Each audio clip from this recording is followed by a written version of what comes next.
One of the things I want to explain for the listeners and the viewers too is these are not what you're used to. Everyone's used to the red light traffic cameras that take your Hmm. picture if you go through a red light. You're committing an actual quote unquote crime, right? It's not, I'm sure there's lawyers out there that'll be like, well, Frank, it's a misdemeanor or something, like, violation. Right. You're doing something you shouldn't be doing, right? Ticket. But you are running a red light. Everyone's familiar with those. These cameras, though, are a lot more subtle in that they're all black. They look like they blend in almost. They're very easy to miss because of the size they are. They usually go up on these poles with these small, they do not need or require much power. So a very basic kind of solar panel is something that can power these things. So they're very easy to miss. They're something that is just rather innocuous and they're sitting out there. So when you're thinking about this, and what's interesting is on Reddit, there have been several posts that I love there's a subreddit called What Is It? Right. And it basically is a subreddit that specifically discusses, hey, I see this. I don't know what it is. Here's a photo of it. Can somebody tell me what it is? The thing that's really gross is half the time they're like, oh, yeah, that's an infection, or those are, bacterial molds or something along those lines in like hotel rooms or whatever. And it's like, yikes. Or they find like, I'm going to double down on that one. They find weird red spots on the hotel mattress, and it's like, well, guess what? You got bed bugs. It's gnarly.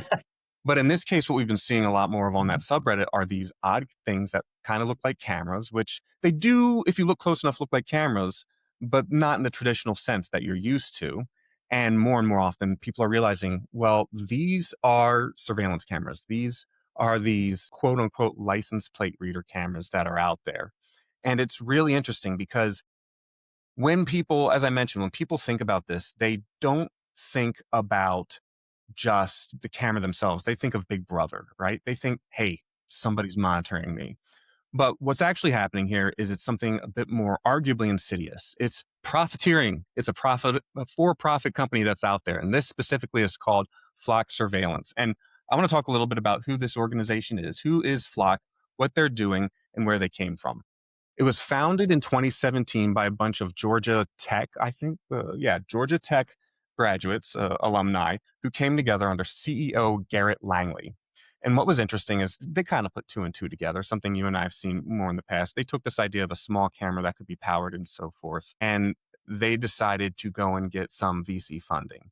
And they did. They were able to get some VC funding and get backing to the tune of $275 million. And I got to tell you right now, Dustin, separate from all this, we just need to find the people with a ton of money because of all the ideas we have. The main ingredient that we're missing is $275 million, I think, Yes. at this point. Not That's that I'd that's want a to big use it, ingredient too. right? That's Yeah. like the flour for the bread, right? Like if you just mix a bunch of water and salt together, it's not going to do anything. Hell of an ingredient these days.